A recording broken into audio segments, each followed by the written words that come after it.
Bonjour à toutes et tous. Je vais ouvrir cette séance du conseil municipal en procédant d'abord par l'appel. De France Virginie. Présent. Bécu Jean-Nicolas. Présent. Vial Marjorie a donné procuration à Madame de France. Carpentier Gilbert. Présent. Lamotte Diane. Présent. Frey Max. Présent. Naudin Viviane. Présent. Beltrando Philippe. Présent. Mourouzi Coquelin Marie-Christine a donné procuration à Madame Lamotte. Viette Anne-Marie. Ok Marina. Tarini Alain a donné procuration à Madame Ok. Vandevoort Marc. Calderon Brigitte. Dallès Martine. Bomley Patricia. Dias Laurent. Bosselu Cyril. Chabot Pierre-Yves a donné procuration à Philippe Beltrando. Coquilla Ludovic. Delot Virginie. Fournier Marie-Thérèse. Domanico Evelyne a donné procuration à Monsieur Pignol. Pignol Claude. Bontouk Jocelyne a donné procuration à Madame Costiou. Ansargues Patrick, Orjas Jérôme et Costiou Pascal. L'appel est fait.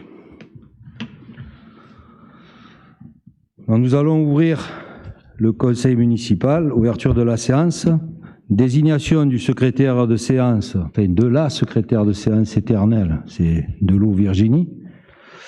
Approbation du procès-verbal de la séance précédente. Y a-t-il des observations?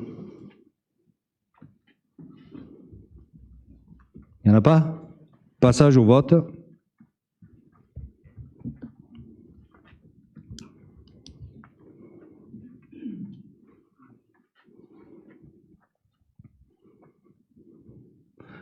Le procès-verbal est adopté. Présentation des décisions prises par le maire par délégation du conseil municipal. Décision 03-2022, renouvellement de la concession 11-23 au cimetière communal. Décision 05-2022, signature d'un contrat de prestation de journaliste rédacteur.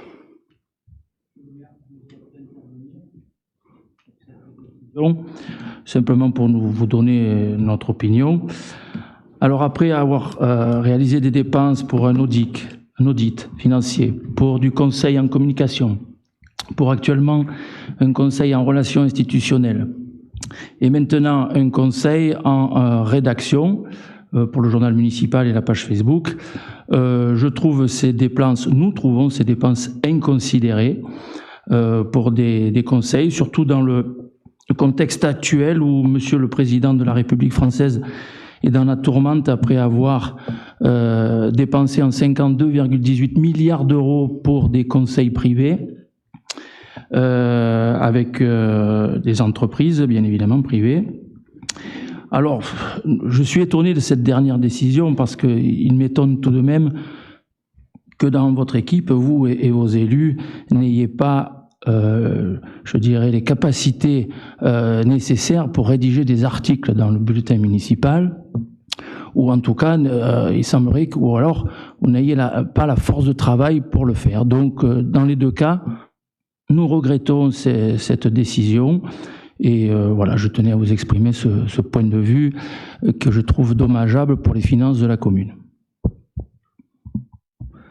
C'est une des décisions que j'ai prises, je l'assume pleinement. Et par contre, au niveau finance, je n'ai pas de leçons à recevoir de vous. D'accord? Donc, j'ai posé des questions au dernier conseil municipal. Donc, j'espère avoir les réponses aujourd'hui. Donc, on va continuer. La décision que j'ai pu prendre, elle est ce qu'elle est, mais la commune, aujourd'hui, est suffisamment bien gérée et les comptes sont à la disposition de tout le monde. Et qui plus est, le budget a été adopté. Délibération 12-2022. Décision modificative numéro 1 du budget primitif 2022. Rapporteur Max Frey. Merci, monsieur le maire.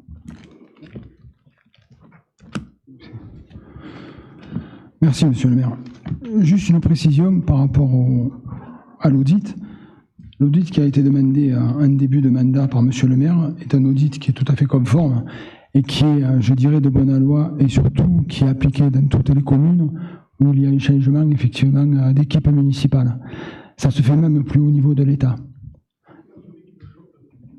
C'était juste une précision. Non, mais comme vous l'avez cité, c'est pour ça. Décision modificative numéro 1 au budget primitif. Là aussi, une précision. On ne rajoute aucun montant. Si vous voulez, on redispatche les montants en fonction, effectivement, des besoins ou des trop perçus ou des non perçus ou des erreurs, effectivement, qui ont pu se produire avec la venue de ce nouveau logiciel. Les décisions modificatives sont destinées donc à procéder en cours d'année, après le vote du budget primitif, à des ajustements comptables. Elles permettent de procéder à des changements d'affectation des crédits votés tout en respectant l'équilibre budgétaire. Et il est proposé de réajuster les crédits ouverts en section d'investissement et en section de fonctionnement.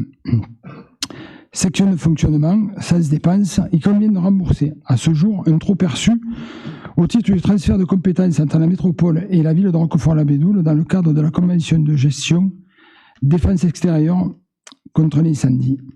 En 2020, un montant de 3 230 € et annulé les loyers du terrain communal destiné aux ruches d'un montant de 800 € pour les années 2019 à 2021. Il nous faut faire face aussi à une dépense imprévue en matière de matériel roulant de montant de 5 000 €. C'est le véhicule du CCF, une remise en état pour la police municipale, ce qui nous évite d'en acheter un. Réajustement des crédits en matière de transport collectif pour les écoles et les sorties scolaires en raison de la levée des contraintes liées au Covid.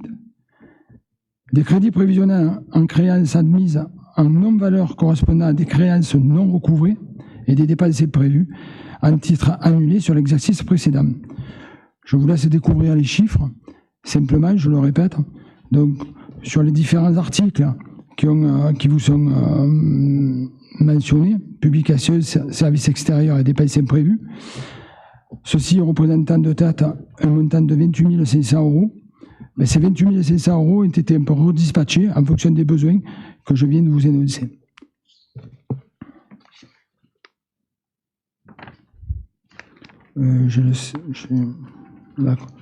Section fonctionnement sans recette. Il s'agit d'une erreur technique liée au logiciel JVC, une reprise dans la génération de la maquette budgétaire. On parle là d'une somme de 56 centimes d'euros, mais effectivement, il faut être précis et exact quand il s'agit des deniers publics. Section d'investissement sans recette. Suite à une erreur technique liée à logiciel JVC lors de la génération de la maquette budgétaire, il a été constaté que l'excédent de financement ne s'élève pas à 55 000 €, mais à 78 000 €. Là, c'est une bonne surprise, puisque, en raison d'une mauvaise affectation sur les RR, c'est-à-dire sur les restes réalisés pour 23 200 €. Section investissement sans dépenses. Il s'agit de faire face à la différence entre les dépenses inattendues en matière d'entretien et de réparation des bâtiments, notamment en installation sanitaire, appareils électriques, accessoires, techniques et mobilier. Donc là, pareil, je vous laisse découvrir les chiffres avec les impacts et les libellés. L'Assemblée délibérante autorise M. le maire à réduire des crédits ouverts en section d'investissement et en section de fonctionnement afin de procéder à un réajustement de crédits dans les mêmes sections, comme précisé dans le tableau ci-dessus.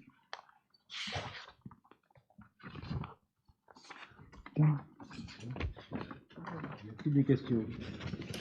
Une question. Vous avez la parole. Le vote du budget, on a des ajustements comptables.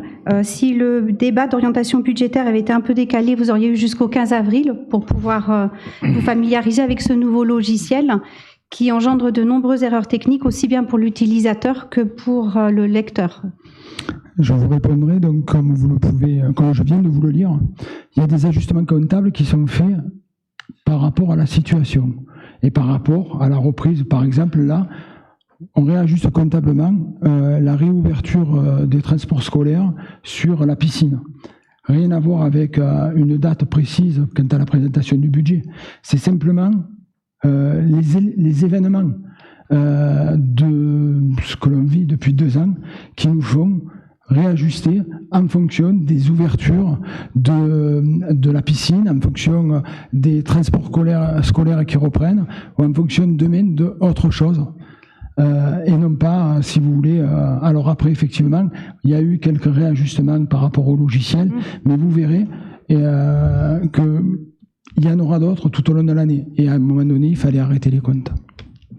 Très bien. Merci.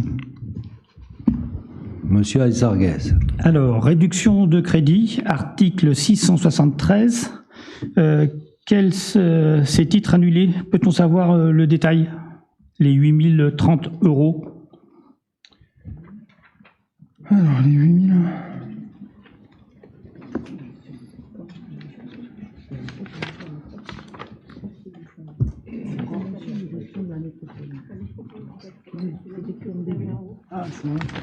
C'est la métropole. Je vais vous le retrouver, mais... Alors, c'est celui-là. Voilà. Donc, il convient de rembourser un trop perçu au titre du transfert de compétences entre la métropole et la ville de Roquefort-la-Bédoule dans le cadre de la convention de gestion. Et donc, c'est ce que je viens de vous lire.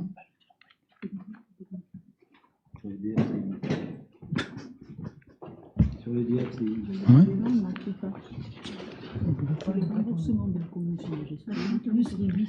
C'est ce que je vais vous dire. Les ruches, hein.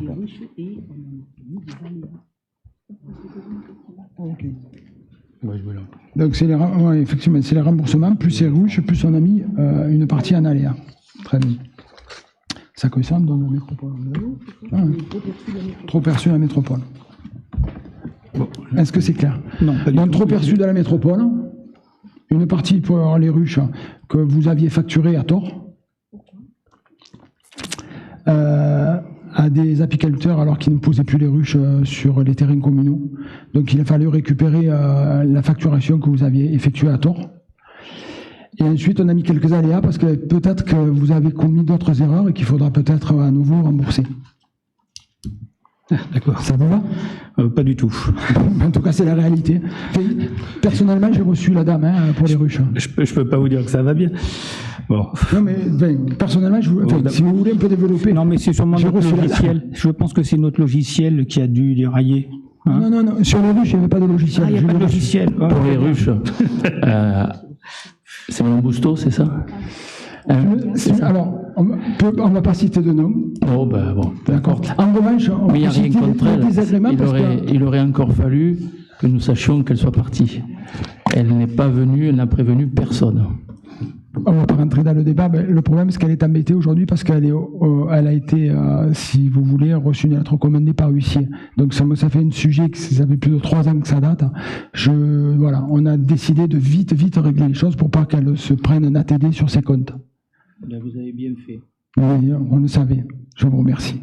Alors, je profite de la délib là pour faire le point sur les véhicules PM et CCFF. Où est-ce qu'on en est? On est toujours à 4 et 3, étant donné qu'il y en a un qui est transféré. C'est juste pour information. Merci. Alors, je vais vous répondre simplement, c'est qu'aujourd'hui, le véhicule police municipale qu'on a, là, le Dacia, je m'excuse de faire la publicité d'une marque, mais souvent en panne. Donc aujourd'hui, on se trouve souvent dans la situation de ne plus avoir de véhicule police municipale.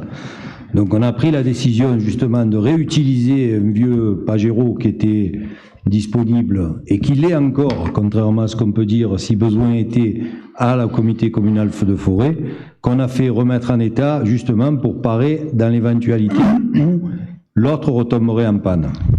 Second point, c'est qu'on a aussi besoin d'un véhicule tout-terrain, enfin de matériel tout-terrain, pour se rendre aujourd'hui sur nos pistes, parce que comme vous le savez et comme vous le constatez, il y a beaucoup de gens qui se permettent d'utiliser notre colline comme une déchetterie.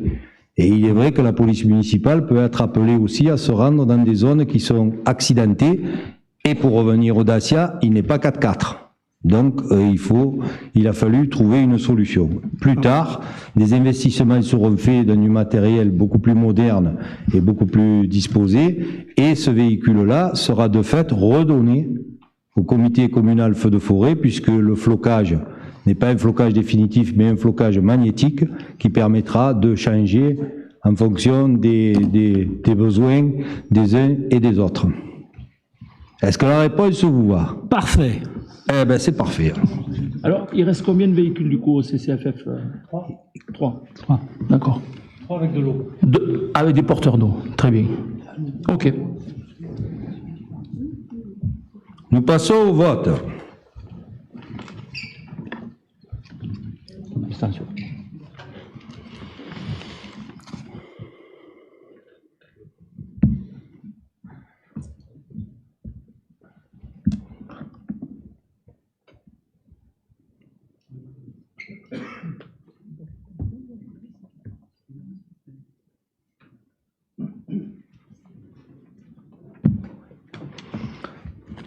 La délibération est adoptée.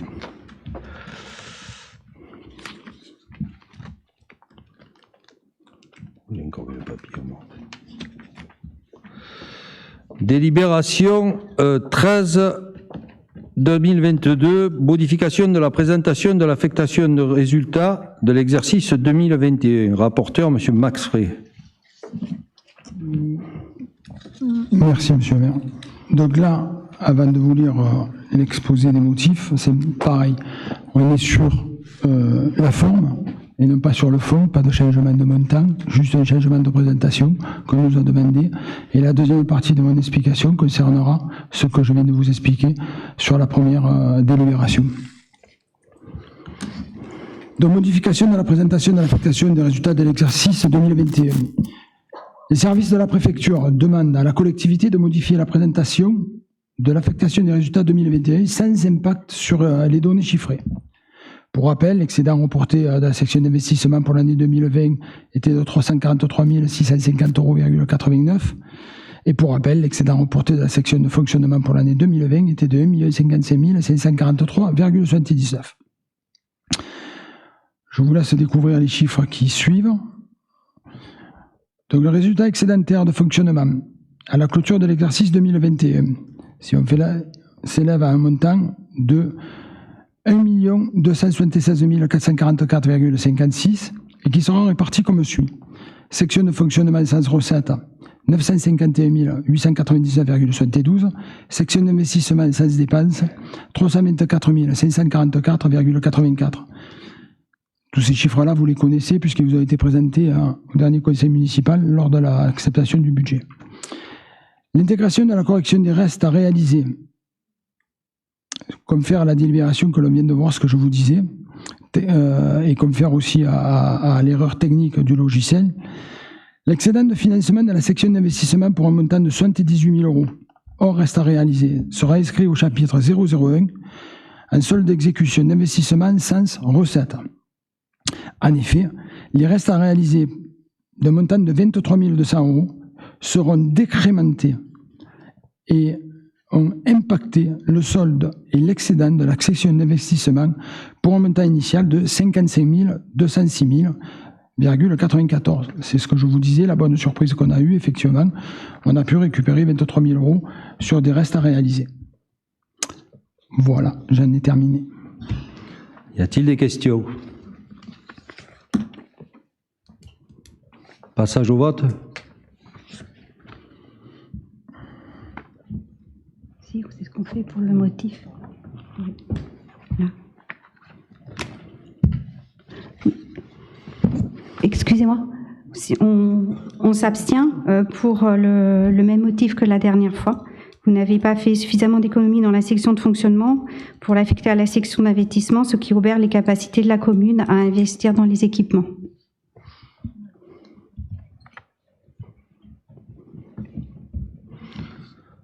La délibération est adoptée. Délibération 14-2022, fiscalité directe, locale, maintien des taux. C'est moi qui vais vous faire le rapport. L'article 16 de la loi des finances 2020, numéro 2019-14-79, du 28 décembre 2019, de finances, acte la suppression intégrale de la taxe d'habitation, résidence principale pour les collectivités en 2023, et acte le maintien de la taxe d'habitation pour les résidences secondaires et les locaux vacants, La suppression de la taxe d'habitation des résidences principales sera compensée par le transfert de la taxe foncière départementale sur les propriétés bâties perçues sur le territoire. La commune a la volonté de maintenir pour l'année 2022 le taux de la taxe foncière sur les propriétés bâties et non bâties identique à celui adopté en 2021 pour ne pas accentuer la pression fiscale locale sur les ménages. Je propose d'appliquer les taux suivants sans augmentation, conformément aux engagements pris lors du débat d'orientation budgétaire. Taxe foncière sur les propriétés bâties, 17,06%. Taxe foncière sur les propriétés non bâties, 29,72%. Avez-vous des questions? Madame Fournier. Monsieur le maire, oui. Cette délibération arrive après le vote du budget et nous sommes quelque peu étonnés de l'avoir à ce jour au lieu de l'avoir voté avant le budget. Ça aurait été plus logique. Et après analyse, il n'y a rien qui empêche de la voter après. Donc, oui, il n'y a rien qui change, c'est vrai, mais bon, la logique voudrait que l'on vote avant ce genre de délibération. C'est tout. Monsieur Orgeat. Nous voterons pour. Alors oui, je l'ai dit, nous allons voter pour ne pas accentuer la pression fiscale sur les habitants.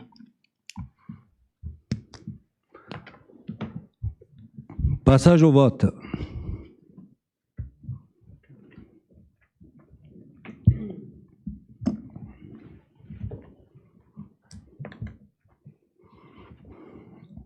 Délibération à l'unanimité.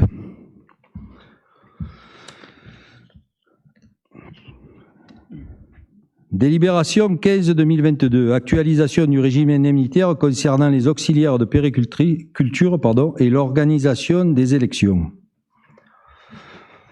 Dans le cadre juridique du régime indemnitaire impose aux collectivités de détailler les conditions d'attribution des primes et indemnités liées aux grades et aux filières territoriales et de les actualiser autant de fois que nécessaire après la parution des décrets d'application. L'actualisation des régimes indemnitaires prend en considération les éléments suivants.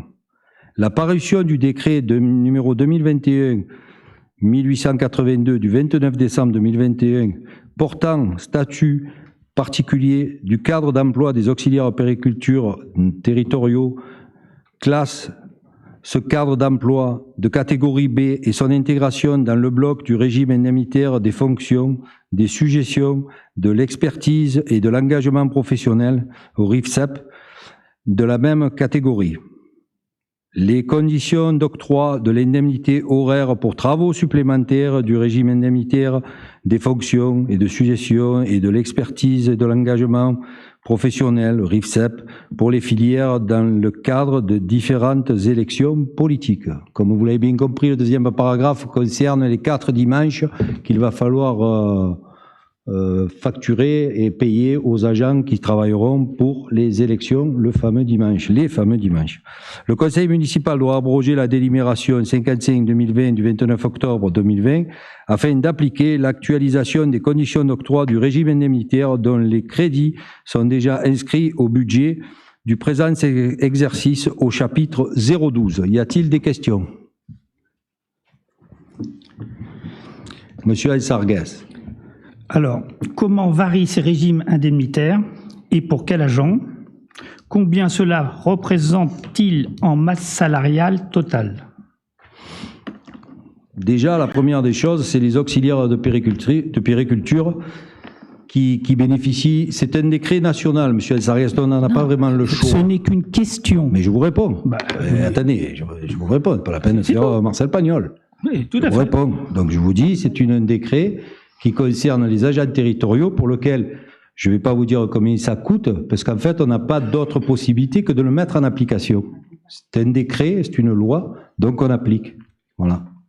On aurait voulu savoir la somme. Je vous la donnerai. Plus tard, d'accord. Je vous ferai le calcul, je vous dirai exactement combien ça coûte à la communauté. Mais on n'a pas de possibilité aujourd'hui de ne pas l'appliquer. Non, on vous demande pas les possibilités, on vous demande combien ça coûte. Bon, ça sera pour plus tard, merci. Là, on vient de me dire qu'il n'y a aucun impact sur la masse salariale. C'est simplement des changements de catégorie. Ok, c'est pour ça qu'on va voter pour.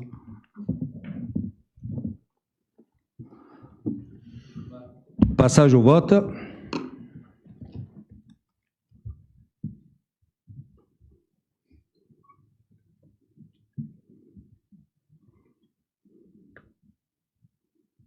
Et là, délibération votée à l'unanimité. Délibération 16-2022, modification du tableau des effectifs. Les collectivités peuvent faire appel à du personnel dit vacataire, engagé pour une tâche précise, ponctuelle et limitée à l'exécution d'actes déterminés selon la définition portée au dernier alinéa de l'article 1 du décret 88-145 du 15 février 1988, dans le cadre des besoins en formation réglementaire aux gestes techniques et professionnels d'intervention, le GTPI, des agents de police municipale, il est proposé de recourir à un moniteur agréé pour dispenser cette formation technique à raison de 2 interventions de 3 heures chacune et par an. Y a-t-il des questions? Simplement, donc la modification du tableau des effectifs ne concerne que cet agent. Enfin, Que ces agents, ce les vacataire. agents de la police municipale. D'accord, très bien. C'est pour apprendre à manipuler le bâton. Oh, ok. Alors nous voterons pour. Passage au vote.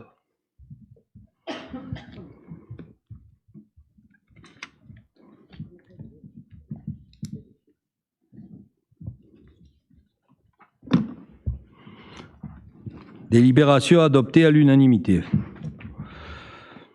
Organisation du temps de travail, modification des cycles de travail des services scolaires et périscolaires. La loi du 6 août 2019 de transformation de la fonction publique prévoit la suppression des régimes dérogatoires aux 35 heures maintenus dans certains établissements et collectivités territoriaux et un retour aux obligatoires aux 1607 heures. Annualisation des 1607 heures. Le service périscolaire effectue un total de 1607 heures réparties en 47 semaines. Les animateurs bénéficient de 5 semaines au titre des droits de congé annuels. Deuxième point, le service scolaire. Les agents d'entretien effectuent un total annuel de 1607 heures réparties en 42 semaines. Les agents d'entretien bénéficient de 5 semaines de droits au titre des droits au congé annuel et 5 semaines au titre des temps de repos. Les ATSEM, les premiers points, le temps partiel à raison de 80% du service. 1285 heures, 36 minutes. Les agents à temps partiel à 80% effectuent 1309 heures 45 réparties sur 37 semaines. La quotité de travail annuelle est supérieure à 1285 heures 36 pour des raisons de fonctionnement, d'organisation et de continuité de services publics. Les agents territoriaux spécialisés des écoles maternelles à temps partiel à raison de 80% du service bénéficient de 5 semaines au titre des droits au congé annuel, 10 semaines au titre du temps de repos, 24 heures et 19 minutes au titre du repos compensatoire. Deuxième point, le temps partiel à raison de 90% du service, soit 1446 heures et 30 minutes. Les agents à temps partiel à 80% effectuent 1446 heures et 30 minutes réparties sur 42 semaines. Les agents spécialisés des écoles maternelles à temps partiel à raison de 90% du service bénéficient de 5 semaines au titre des droits au congé annuel et 5 semaines au titre du temps de repos. Troisième point, le temps complet, 1607 heures. Les agents effectuent à temps complet 1612 heures, réparties sur 41 semaines. Les agents territoriaux spécialisés des écoles maternelles à temps complet bénéficient de 5 semaines au titre des droits de congé annuels, 6 semaines au titre du temps de repos et 5 heures au titre du repos compensateur. Ces dispositions sont entrées en vigueur le 1er janvier 2022. Alors avant que la question tombe, pourquoi 1612 heures? Parce qu'il y a 5 heures au titre du repos compensateur. Donc il n'y a absolument aucune irrégularité. Y a-t-il des questions, Madame Fournier? Oui, ma question est la suivante, parce que par comparaison, quels ont été les changements véritables en fait? Parce que Non. vous parlez de modifications. Ben, c'est un décret obligatoire dans l'organisation à présenter annuellement dans les collectivités territoriales. Même s'il n'y a pas de grands changements. Il n'y a pas de grands changements, si ce n'est qu'aujourd'hui, l'accent a été porté D'accord. sur les fameux 1607 heures qui sont une obligation d'exécution minimale dans les collectivités. Donc la mairie que je dirige est en conformité complète et totale avec le temps de travail. Très bien. Alors, C'est tout à l'heure, rare pour un syndicaliste, mais vous voyez que ça arrive. On a titillé tout à l'heure pour des minutes et il y a une petite erreur là. 1309 heures 45 moins 1285 heures 36 font 24 heures 09 dans le temps de repos compensatoire et non pas 24 heures 19. Il y a 10 minutes d'écart. C'est le logiciel peut-être. Enfin, tout à l'heure, on a tatillonné sur 56 minutes, donc je vous le dis pour que ça soit réglo. Enfin, toujours est-il que je vous propose, s'il n'y a plus de questions, de passer au vote.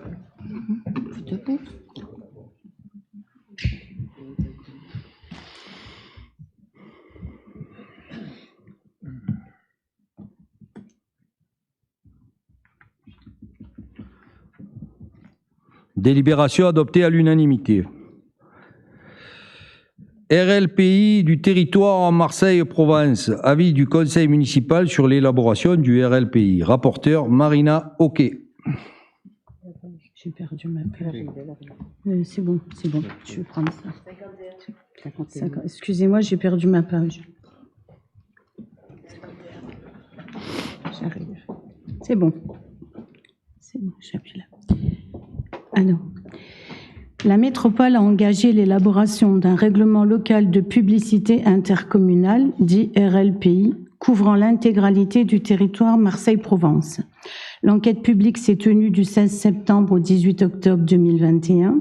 Le rapport et les conclusions motivées par la commission d'enquête ont été remis le 17 novembre 2021. La conférence intercommunale des maires réunie le 1er février 2022 leur a permis d'échanger sur le RLPI tel que modifié après l'enquête publique.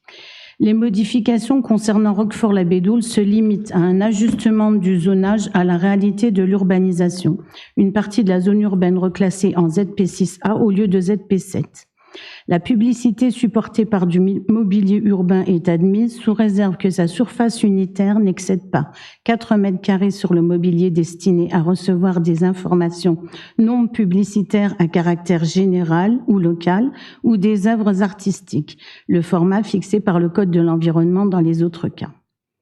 Le conseil municipal est invité à donner son avis sur le projet de règlement local de publicité intercommunale du territoire Marseille-Provence devant être approuvé. Monsieur Orjas. Ce RLPI, je crois, est une bonne chose, un bon document qui permet d'avoir une démarche cohérente en ce qui concerne les aspects visuels de nos vitrines, devantures, affichage, etc. C'est un document qui a été long à élaborer puisque je l'ai connu de mon temps, donc je suis heureux qu'il se fasse jour. En revanche, en ce qui concerne Roquefort-la-Bédoule, on voit que la modification concerne une extension de ce zonage de RLPI sur la zone des Fourniers, c'est bien ça? C'est ça, Hein? c'est ça. Ce qui est tout à fait logique puisque c'est une zone à vocation économique, donc pas de problème. En revanche, il englobe aussi toute la zone du Clos des Caneuves qui est constituée de logements. Et ma question est, est-ce que il y a une obligation de continuité de ce zonage, ce qui expliquerait que le Clos des Caneuvres soit englobé pour pouvoir faire le lien avec les Fourniers, ou bien y a-t-il une explication à part pour l'intégration du Clos des Caneuvres? Aujourd'hui, en termes de territoire, le Clos des Caneuvres est intégré pleinement dans le quartier des Fourniers, donc dans la zone économique des Fourniers. D'accord. Ok. Simplement, aujourd'hui, avec la fameuse modification du PLUI qui va intervenir incessamment sous peu, puisque bon, elle risque d'avoir du retard, il va y avoir modification un peu du territoire des Fourniers. D'accord ? Donc là aussi, le RLPI, de fait, se retrouvera aussi modifié en fonction de de l'état du territoire, on va dire ça comme ça. C'est-à-dire qu'aujourd'hui, le Clos des Caneuvres est en domaine résidentiel et pas en domaine économique. Donc en théorie, il devrait être décroché. D'accord, ok, logique. Le RLPI est quand même régi par les règles d'urbanisation. C'est ça qui importe. Nous pouvons passer au vote s'il n'y a plus de questions.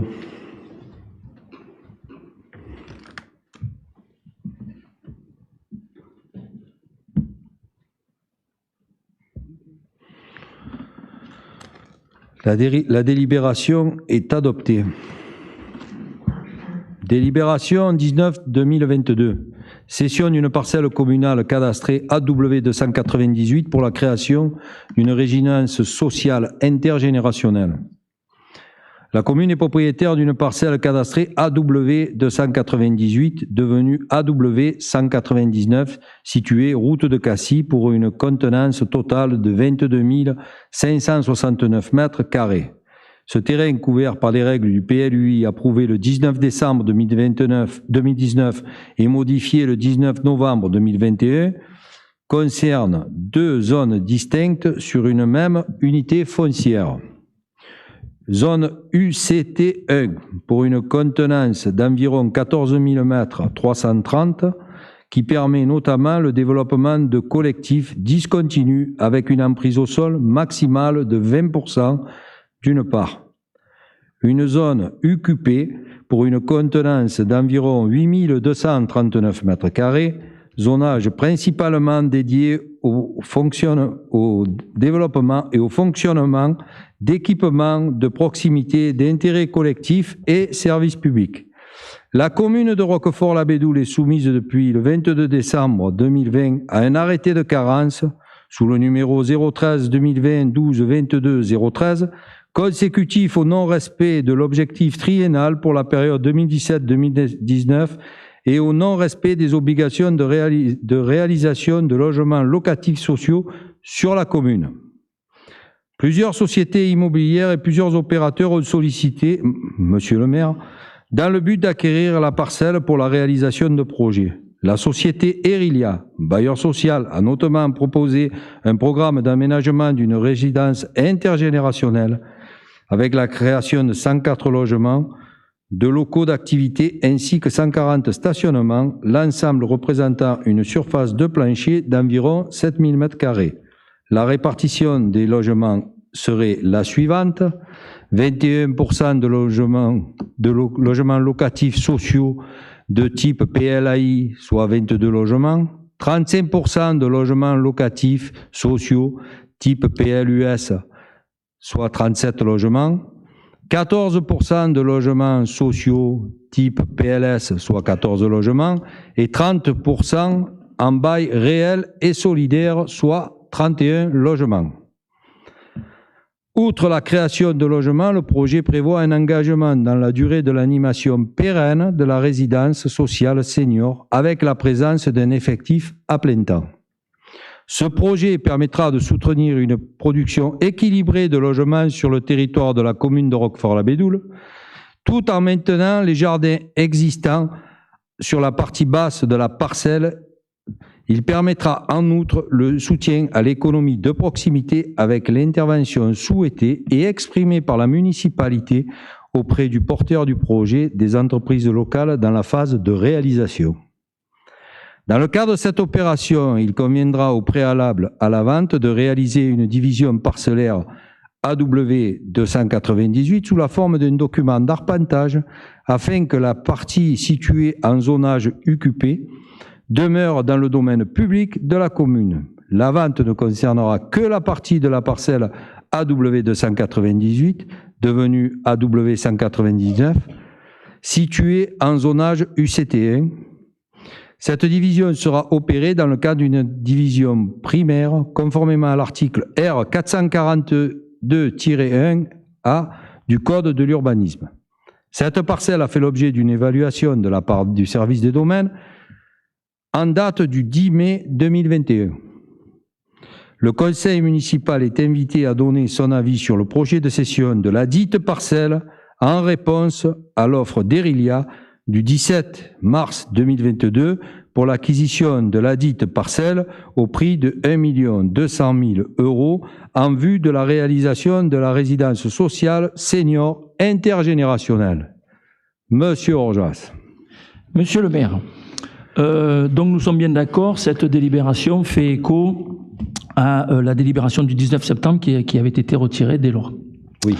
Alors, avant de vous poser quelques questions purement techniques sur ce projet, je voudrais dire que M. Frey avait proposé, en réponse à notre question du 15 décembre 2021, de nous convier si le projet était changé.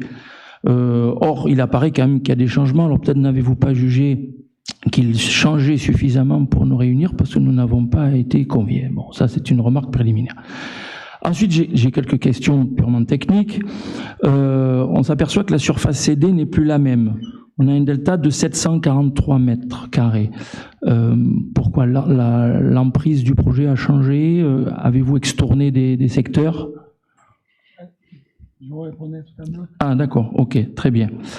Ensuite, vous confiez ça à Erilia et Oasis. Nous n'avons pas très bien compris qui fait quoi dans ces deux partenaires. Donc si vous pouvez nous préciser qui sera promoteur, aménageur, bailleur, etc. parce que c'est relativement compliqué.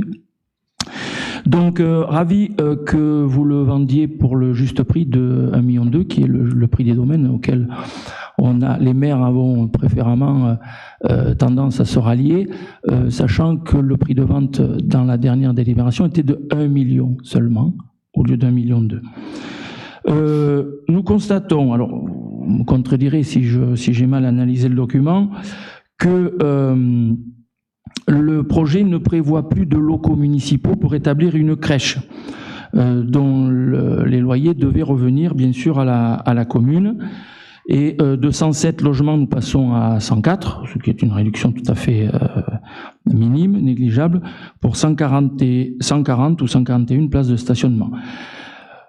Autre question, peut-être vous devriez prendre des notes parce qu'il y en a un peu.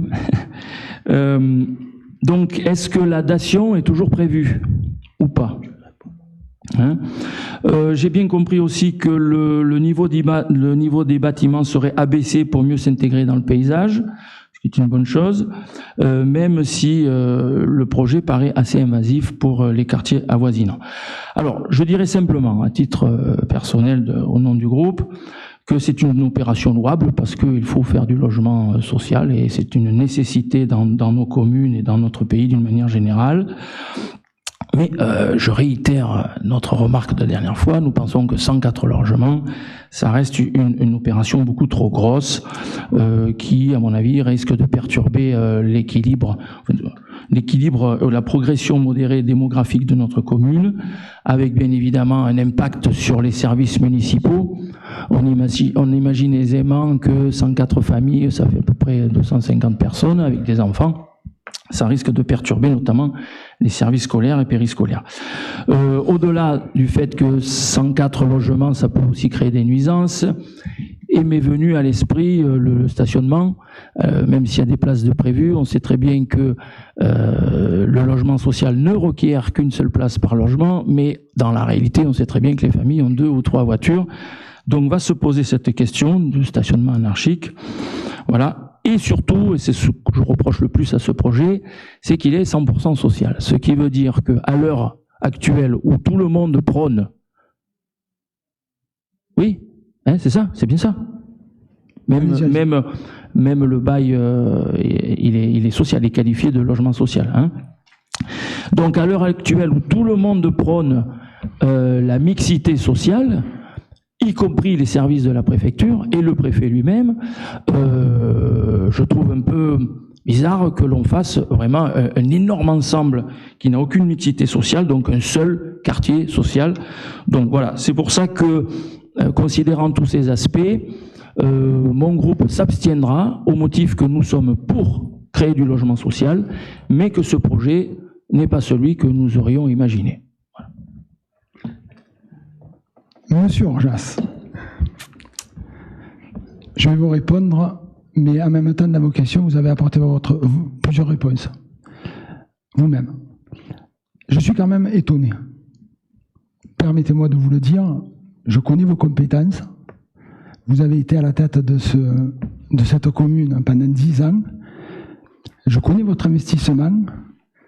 Et néanmoins, vous faites une grossière erreur. Ne sachant pas que ce terrain est destiné au 100% social. Je peux je vais terminer. Attendez, juste là-dessus. Sauf que ce terrain que j'avais imaginé être pour du logement social, je l'ai inscrit dans le contrat de mixité sociale que j'ai signé avec la préfecture en 2016 pour 35 logements et non pas 104. Monsieur, là est mon propos, bien évidemment. Oui, c'est un terrain 100% social, oui, et on ne peut pas faire autre chose que social. Oui, on n'est pas obligé d'en faire 104. Néanmoins, je vais vous répondre, vous allez voir. Néanmoins, nous avons intégré votre vision. C'est pour ça que je suis étonné que vous votiez contre. Non, parce qu'en créant le BRS que vous connaissez... On s'abstient. Ah, c'est déjà mieux. Je ne désespère pas à la fin de mon propos que vous votiez pour. Le BRS que vous connaissez... Oui. Tout le monde. Je vais quand même le dire. Ouais, je ne vais pas être... Le BRS, c'est le bail réel et solidaire. Ça permet donc aux habitants, aux futurs colotis, de devenir propriétaires. Et là, automatiquement, vous insérez, vous intégrez dans la mixité sociale. Le deuxième point, où là aussi, je suis interrogé, c'est que vous me parlez de 104 logements avec les familles. Je vous répète juste le sujet, nous sommes sur de la résidence senior. Nous aurons uniquement, pas de T1, comme faire Viviane, du T2 et très peu de T3. Aucune famille. Nous sommes sur du logement senior, monsieur Orjas. À 100%? À 100%, monsieur Orjas, sauf sur le BRS. Donc les parkings. Et excusez-moi, je vais juste vous lancer une petite pointe.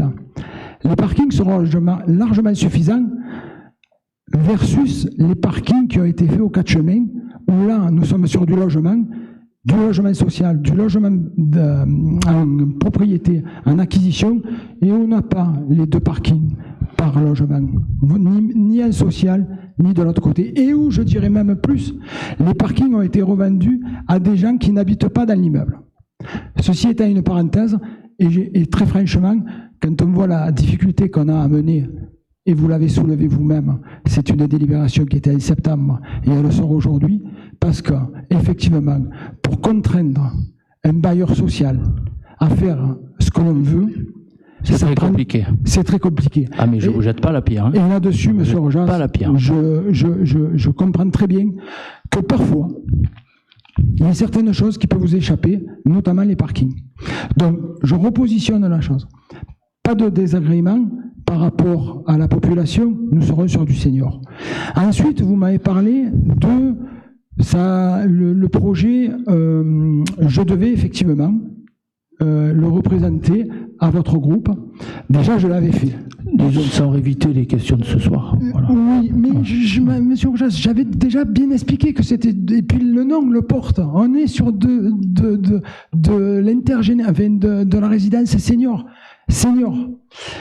Et je tiens à rassurer tout de suite votre voisine qui me paraît très inquiète.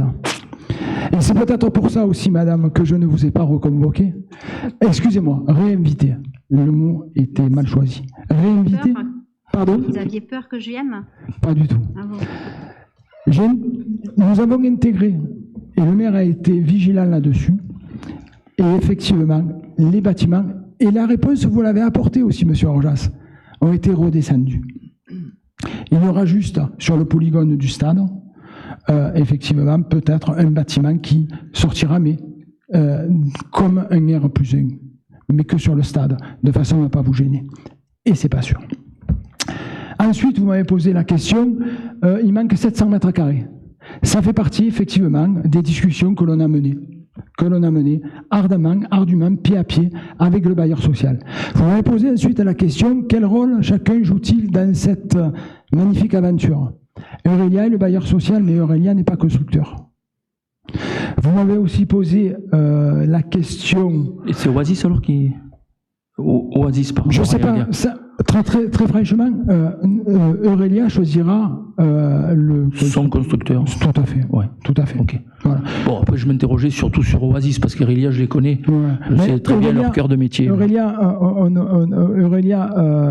si vous voulez, c'est le deuxième bailleur en France.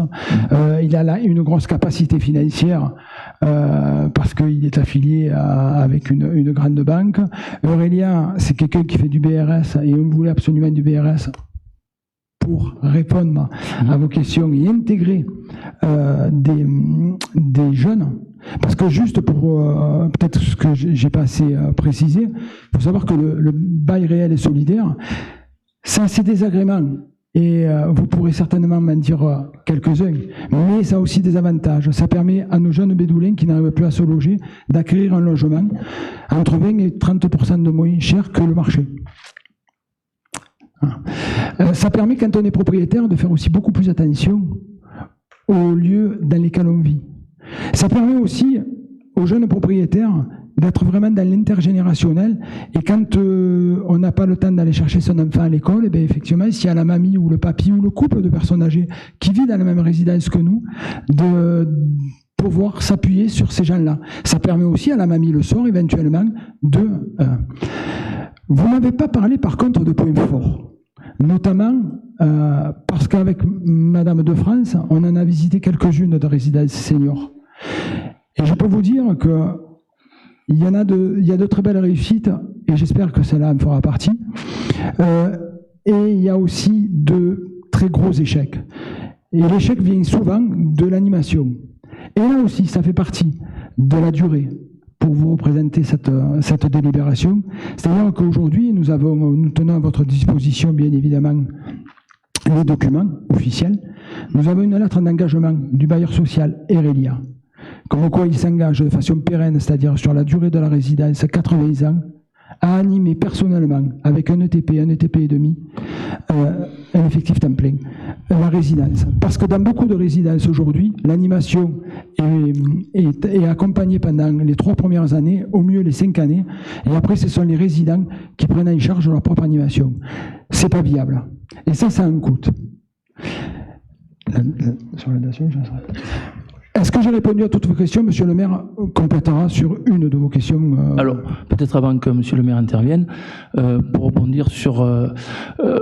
pour avoir été maire pendant longtemps, je connais les difficultés de faire respecter la volonté du maire et des élus quand on a affaire à des constructeurs, qui soient privés, qui soient affiliés bailleurs sociaux, etc. Donc ma question est comment... le jour J, ça va aller. Le jour de l'inauguration, il n'y aura pas de problème. Tout le monde sera dans sa case d'âge, sa case sociale, il n'y a pas de problème. Et vous aurez les seniors, vous aurez les jeunes qui auront acheté les biens, etc. Mais à terme, au bout de 10 ans, 20 ans, 30 ans, comment garantissez-vous que cet équilibre, cette mixité résidentielle, parce que la mixité sociale c'est en fonction des revenus, mais la mixité résidentielle c'est en fonction du parcours de la jeunesse jusqu'à la vieillesse, comment vous allez, je vais vous répondre tout de suite. dans le futur, nous ne serons plus là bien évidemment, maintenir cet équilibre. C'est la typologie des logements. Vous n'avez pas de T3, vous en avez qu'une 5 ou 6. Vous n'aurez jamais de famille là, dans ce lieu-là. Mais attendez, les familles, ça ne fait pas peur. C'est l'avenir aussi, la famille. C'est versus... il faut des enfants, il faut que les écoles vivent. Tout à fait. Il y a d'autres endroits. Oui. Voilà. Là, on est sur du 16% social et on a privilégié Après, on peut parler aussi du point de vue économique. Je pourrais aborder le deuxième volet, ce volet-là, dans un deuxième temps, mais on a privilégié, en fait, on a transformé un inconvénient qui était la classification du terrain en opportunité. Et je vais juste vous toucher 2 mots sur le volet économique. Le troisième âge, c'est une population qui a un certain pouvoir d'achat. Le troisième âge, je vais essayer de le dire de façon très diplomatique, sont des gens qui font leurs courses quotidiennes en proximité, dans les commerces du village. Donc, évidemment. Donc, économiquement, c'est une vraie manne pour nos commerçants. Le deuxième volet, M. Rojas, je ne vais pas avouer que je vais vous l'apprendre, c'est le décarencement. Aujourd'hui, par rapport, et avec tous les ennuis que vous avez pu avoir et que l'on mesure aujourd'hui, il fallait absolument montrer notre bonne volonté sur le décarencement du social. Et quand je vous dis on transforme une contrainte en opportunité, on rentre 104 logements, parce que le BRS fait partie aussi du social, 104 logements qui vont permettre à la commune de décarencer en partie, mais au moins de montrer la bonne volonté. Et malgré qu'on ait de tête budgété 214 000 € de pénalité, c'est-à-dire le triple de ce que vous payez à l'époque quand vous étiez aux affaires, on espère effectivement, enfin on espère, de fait, on aura une pénalité beaucoup moins lourde. Donc si vous voulez, ce dossier, il a pris du temps. Ce dossier, mais il faut prendre son temps, M. Frey. Voilà. Dans ce genre de dossier, il faut prendre son temps. Nous avons pris notre temps. Voilà. Monsieur le maire. Attendez, monsieur le maire, excusez-moi, je suis intarissable là-dessus. Donc, pour l'âge, je prends acte qu'effectivement, la typologie des appartements peut jouer. Sur le parking, sur les stationnements, pardon, j'ose espérer que vous puissiez avoir des garanties que vous n'avez pas eu, que je n'ai pas pu avoir, en tout cas en partie, parce que quand même je me suis battu. Nous tâcherons de faire mieux. Je me suis battu. Nous tâcherons de faire mieux. Voilà, les exigences du maire, on sait, elles sont parfois un peu contraires aux exigences économiques. Et quand on est on n'a pas la main, ou on a la main en amont et pas en aval, c'est compliqué. Donc je compte sur vous, Monsieur Frey, pour que ces garanties soient respectées sur le parking. J'ai encore 2 petites questions qui viennent au fil de l'eau, hein, excusez-moi. C'est normal, on est plus concerné à nos âges par ce type de résidence que par une école maternelle. Mais allez-y, je vous écoute. J'espère avoir encore un peu le temps, vous et moi. Donc, plus de locaux municipaux, j'ai compris, plus de crèches. Ça, c'est la partie. D'accord. Est-ce qu'il y aura des locaux commerciaux, mais qui, eux, ils seront gérés par l'opérateur, c'est ça? Par le bailleur? Je peux répondre? Allez-y. Alors, je vais revenir quand même un peu sur le global de cette résidence intergénérationnelle.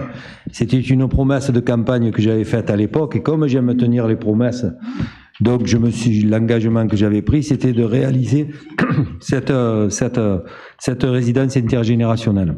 Premier point, je voudrais rappeler quand même que j'habite au Cagnier, pour ceux qui ne le savent pas. Donc, si j'ai pas envie de me prendre une verrue sous la fenêtre tous les jours, c'est la première des choses.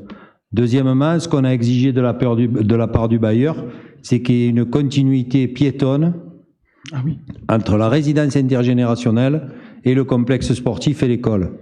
Parce que le mot intergénérationnel, il a tout son sens si on arrive à faire participer les jeunes avec les personnes âgées ou les personnes âgées avec les jeunes. Donc les personnes en sortant de cette résidence intergénérationnelle qui souhaiteront se rendre dans la commune, enfin dans le village, chez les commerçants, pourront traverser par le complexe sportif. Ça, c'est la première des choses. La deuxième, c'est aussi, comme vous le disiez il y a 2 minutes, c'était pour la crèche. La crèche, elle est toujours d'actualité et plus que jamais. Sauf que ce bâtiment est dans une zone qui est dédiée à 100% social, donc il y a toute une forme juridique à trouver autour de la mise en place de cette crèche. Elle aura lieu, elle se fera, puisqu'on a fait prévoir par le constructeur et ça n'a pas toujours été simple, 200 mètres carrés de locaux, plus une cour, pour qu'on puisse aménager une crèche à l'intérieur de cette, on va dire, de cet ensemble. Donc ça, c'est acté, avec même on a prévu la rampe pour que les parents puissent laisser les enfants, etc., sans perturber le parking. On est allé loin dans les recherches. Pour en revenir à Erilia, le choix s'est porté sur Erilia, parce qu'Erilia, c'était le seul, et c'est toujours le seul, qui a su proposer les services qui ont été expliqués par Max concernant la gestion et le suivi dans le temps de l'animation de ces résidences, parce que comme vous le savez, certaines résidences seniors ont des engagements avec les bailleurs sociaux sur 5 ans, et après c'est aux municipalités de se débrouiller. Donc là, on a obtenu que le bailleur social gère cette partie animation. C'est contractuel, ça? C'est contractuel, c'est écrit, c'est acté, c'est tout ce que vous voulez. Un autre point sur lequel on a pris des engagements aussi, c'est sur la formation de nos jeunes. L'État aujourd'hui impose sur de tels chantiers de former, de participer à la formation de jeunes en local. Nous, on a augmenté, on a demandé au bailleur social et à celui qui va automatiquement gérer ce complexe pendant les travaux, de prendre en charge la formation de certaines personnes qui souhaiteraient apprendre certains métiers du bâtiment. Donc ça, c'est acté aussi. Donc ce travail-là a été mené, ça a été long, parce qu'on s'est retrouvé quand même avec une zone inondable sur ce terrain. Ça, c'est le vrai réchauffement climatique. Celui-là, il est costaud. Hein. Bon, bref, donc on a réussi tout ça, à remettre tout ça en phase. Et aujourd'hui, ce projet reste un projet qui est nécessaire pour les habitants de Roquefort-la-Bédoule, dans le sens où aujourd'hui, nous avons 3 maisons de retraite sur la commune, mais on n'a rien en classe intermédiaire. C'est-à-dire qu'aujourd'hui, il y a certaines personnes qui atteignent un certain âge et qui sont éloignées du centre-ville et qui n'ont aucune possibilité d'intégrer le centre-ville. Ces appartements seront de fait tout équipés, adaptés, avec des douches, des barres de douche à l'intérieur, etc., des ascenseurs, etc., et tout ce qu'il faut, tout ce que les personnes auront besoin. D'accord ? Il y aura même des bâtiments, des appartements qui seront classés en 10 toits pour les personnes qui seraient à mobilité réduite. Donc, il y a beaucoup de choses qui sont mises à l'intérieur. Donc, il a fallu un bailleur social qui soit costaud, qui tienne à la route, parce qu'on a eu quand même des bailleurs sociaux qui sont venus, qui nous ont présenté des projets futuristes, en bois, en paille, c'est les 3 petits cochons. Donc, voilà. Donc, du coup, on a choisi un bailleur responsable qui s'appuiera sur le constructeur qu'il aura à s'appuyer. Parce que nous, aujourd'hui, on a entendu parler d'Oasis, mais bon, voilà, quoi. Après, c'est Erilia qui se débrouillera en fonction de ce qu'il a. Nous, notre intermédiaire, ça reste la société Erilia. Voilà. Très bien. De toute façon, autre point sur lequel je voudrais revenir. La datation. C'est, dans la datation, on en reparlera avec le constructeur. C'est pas évident, comme ça reste dans le social. Peut-être qu'on aura des difficultés à acquérir, mais on n'en est pas là. Donc c'est pas mûr. On verra la suite du projet. Autre point sur lequel nous sommes en train de travailler, c'est important de le dire, c'est les fameux 30% détenus par la préfecture au titre du logement imposé par le préfet. Ah oui, question importante. Ça. Question importante pour laquelle, avec l'adjoint au logement et au CCAS, Viviane Naudin, qui est quand même une personne très dévouée, d'ailleurs il faut l'admirer parce que c'est pas simple. On a rencontré le préfet pour justement obtenir, comme ces appartements peuvent être attribués à des gens qui sont issus de loi DALO ou des fonctionnaires. Nous avons demandé, essayé de voir avec, et nous avons rencontré le colonel de la Légion, puisque la Légion sont demandeurs de logements sociaux dans les communes environnantes. La Bédoule, la municipalité que je dirige, souhaite s'associer à la Légion étrangère pour justement favoriser ces personnes qui sont aujourd'hui à Carpiagne et qui ont des familles, de pouvoir intégrer les logements sociaux puisqu'ils sont classés un peu bizarrement la Légion, mais ça sont quand même avant tout des fonctionnaires. Oui, ils ont un statut un peu particulier. Particulier. Donc on est allé loin dans la démarche puisqu'on a rencontré la Légion, on a rencontré les services de la préfecture. Là, la Légion devrait prendre une partie des logements qui vont être construits, qui ne seront pas ceux-là en classe, les logements disponibles, au travers du SNI que vous connaissez très bien, qui est la branche au logement des militaires, pour pouvoir justement avoir le droit d'installer des légionnaires dans ces bâtiments. Voilà. Donc on en est là, on est allé beaucoup plus loin que ce qu'on peut imaginer dans les démarches, en sachant que je préfère un légionnaire que s'il se comporte mal, j'appelle son chef, plutôt que quelqu'un qui arrive d'un endroit que je ne connais pas et qui me met la révolution dans la commune. On est bien d'accord sur les légionnaires. Voilà. Donc, écoutez, pour résumer, je vous remercie vraiment de ces réponses.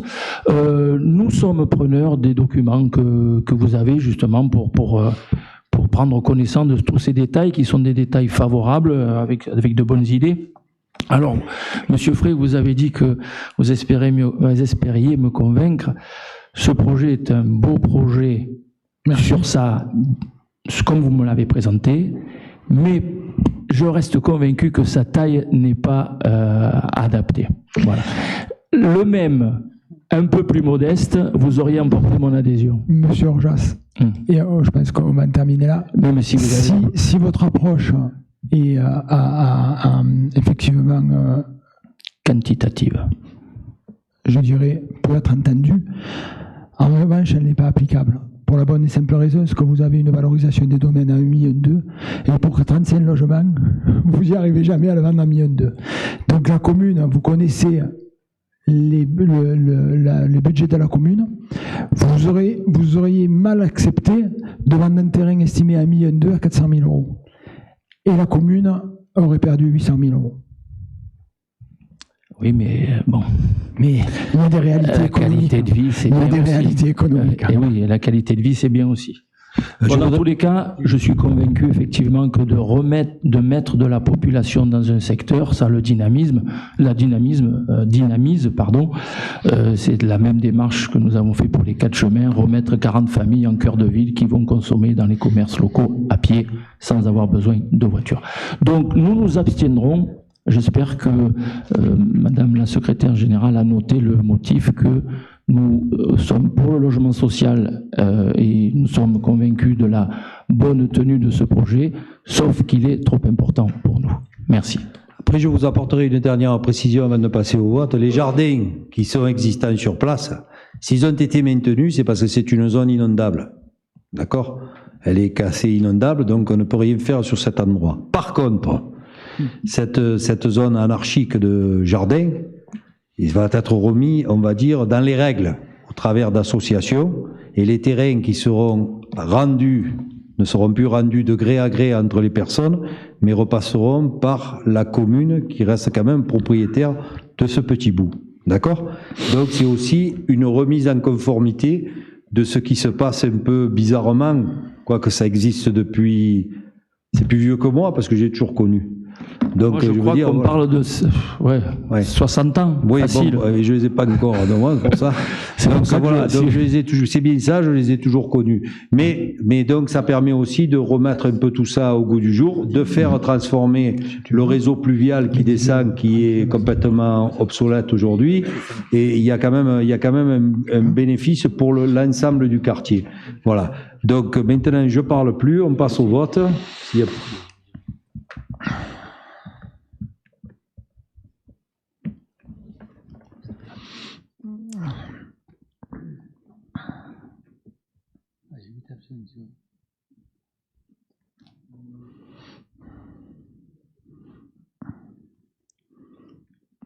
La délibération est adoptée. Délibération 23... Donc, qu'est-ce que je dis, moi ? Non, pardon. 20-2022. Action Ukraine, aide financière FASECO. Rapporteur Viviane Naudin. Merci, Monsieur le maire.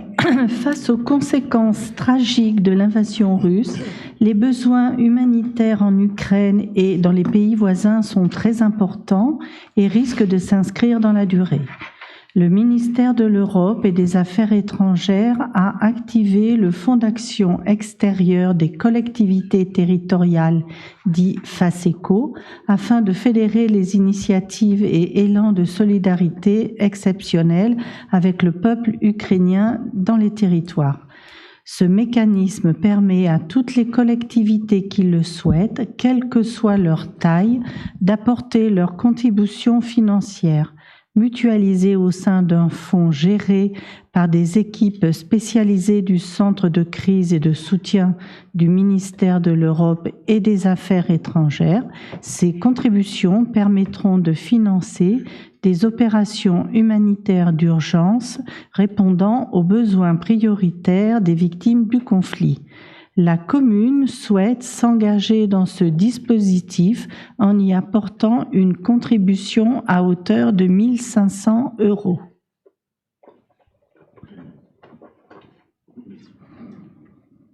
Y a-t-il des questions?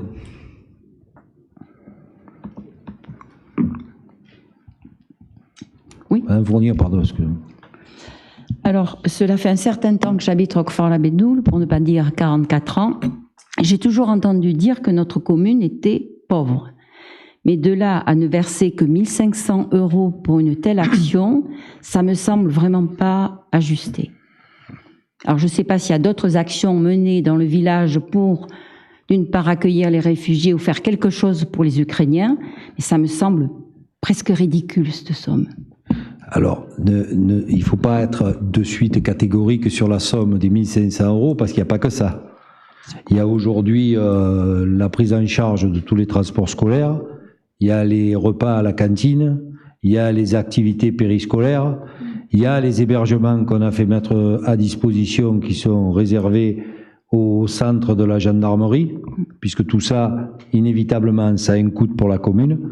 Donc, on n'est pas inactif sur le plan des réfugiés. Au contraire, par rapport aux communes qui sont de notre strate et dans nos environs, on fait partie des communes qui sont les plus dynamiques, qui est la plus dynamique sans doute. Mais voilà, donc je veux dire, voilà, les 1 500 €, c'est quelque chose qui a été demandé, c'est une aide qui a été fournie et demandée par le Fonds d'action extérieure aux collectivités territoriales. Donc, on l'a payé pour adhérer à ce fonds. Mais l'action qu'on mène sur l'Ukraine ne se limite pas qu'à ça aujourd'hui. Et il est très dommage justement que l'action ne soit pas dite, parce que les gens ne savent pas. Oui, alors on découvre qu'il y a des enfants qui vont à l'école parce que les enfants nous disent tiens, il y a des petits Ukrainiens. On ne sait pas ce qui se passe et c'est bien dommage parce que je pense que certaines personnes feraient plus. Et ça va venir, ça va venir. Mais là aujourd'hui, ces personnes qu'on reçoit, c'est des personnes blessées dans le sens psychologique. Ils ne sont pas en phase, donc ce que j'ai demandé à mes services, c'est de la discrétion autour de ces gens pour ne pas en faire des bêtes médiatiques ou des bêtes qu'on montrerait du doigt, parce qu'aujourd'hui, l'actualité est ce qu'elle est et on a besoin quand même de respecter ces gens-là. Okay ? En plus, qui plus est, ce sont des gens qui nous sont envoyés, comme je le disais tout à l'heure, par la Légion étrangère, puisque la Légion étrangère et aujourd'hui à beaucoup d'engagés ukrainiens qui sont là pour rassembler leurs familles, pour rapatrier leurs familles. Donc il y aura un rassemblement qui sera fait pour présenter à la commune ces gens-là, pour que ces gens-là soient le mieux accueillis du monde. On met tous les moyens pour que les enfants aillent dans nos écoles. On a trouvé des interprètes, parce que c'est pas simple à trouver. L'ukrainien, il n'y a pas grand monde qui le parle couramment. Donc il a fallu tout ça mettre en place. Donc je pense qu'on n'a pas été mauvais sur le coup. Il ne faut pas nous juger simplement sur l'affichage de drapeaux. Mais c'est vrai que tout ça, ça a un coût pour la commune. Je ne juge personne, mais autant apprendre les choses par voie officielle que dans la rue, par les enfants, par des gens qui hébergent déjà des Ukrainiens. On est mal informé et c'est dommage, quelque part. Mais c'est moi qui ai Même demandé, si on veut rester discret, ça je le comprends. C'est moi qui ai demandé la discrétion autour de ce dossier, j'en assume la pleine responsabilité. Viviane Audin a elle aussi travaillé de son côté pour le côté alimentaire des choses. Oui. Toutes les démarches administratives, parce que ces gens-là, il faut savoir qu'ils n'ont plus rien. Ils arrivent chez nous, ils sont nus et crus. Donc, la moindre des choses, c'était d'abord de s'occuper de ces gens-là, et puis après, on verra ce qu'on fait, de la manière dont on va les intégrer. Et on a déjà proposé, on les a déjà informés qu'il y avait le carnaval samedi pour les enfants qui souhaitaient venir s'associer à la fête. Mais les choses, on va les faire tranquillement, doucement, puisqu'il faut savoir que leur aventure en France, elle va durer un bon moment. Voilà, donc j'en assume pleinement la responsabilité. Voilà. Moi, je les ai rencontrés. Oui, non, mais je ne fais aucune critique. Moi, je les ai rencontrés, j'ai rencontré les familles qui les ont accueillis. L'action de la commune soit mieux officialisée, quoi, c'est tout. Monsieur le maire, juste une petite question technique. Combien y a-t-il de réfugiés ukrainiens sur la commune actuellement et quelle est la prospective à peu près, quoi, à la louche? Nous aujourd'hui, on a 3 familles qui sont sur la commune. On a réservé 3 appartements sur le centre de la gendarmerie, d'accord? Sauf que c'est dans des durées limitées, puisque chacun devrait reprendre ses activités, sachant que, voilà, après, nous, on fait un peu la soudure au milieu de tout ça. Sauf qu'après, si ces personnes-là restent plus longtemps, il va falloir trouver du logement social. Est-ce que nous ne sommes pas forcément en capacité de les loger chez nous? Il va peut-être falloir qu'on les déplace. Donc, il y a toute une organisation à mettre en place. Viviane, c'est une prise de tête puisque ça parle pas la même langue. Ils ont envie de travailler parce qu'ils ont un tempérament travailleur. Mais ils ont envie d'apprendre le français. Oui, ils ont envie d'apprendre le français, mais ils ont envie aussi de travailler parce qu'ils n'ont pas envie d'être dépendants du système. C'est peut-être surprenant, mais ces gens-là, voilà, donc on organise tout ça, on les rassure, on les accueille le mieux possible, et puis après, on fera les présentations qu'il faut le moment venu. Mais il faudra s'attendre à pas plus que 5 familles. Nous, on n'a pas les capacités de recevoir plus de monde, quoi. Voilà. Encore merci à la gendarmerie d'avoir adhéré de ce côté-là des choses. Voilà. Mais bon, pour l'instant, entre la gendarmerie et les légionnaires, ils ne s'entendent pas toujours, hein, je vous le dis. Hein. Ils ont dû impéguer des légionnaires, ça va pas fort. Hein. Bon, bref.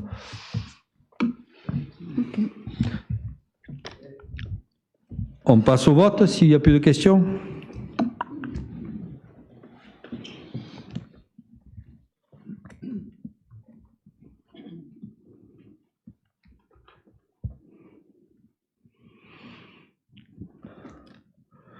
Délibération adoptée à l'unanimité.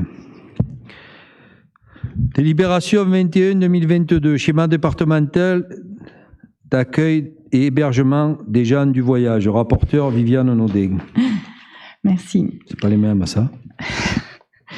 La révision du schéma départemental accueil et hébergement des gens du voyage, menée conjointement par le Conseil départemental des Bouches-du-Rhône et l'État, est en cours de finalisation.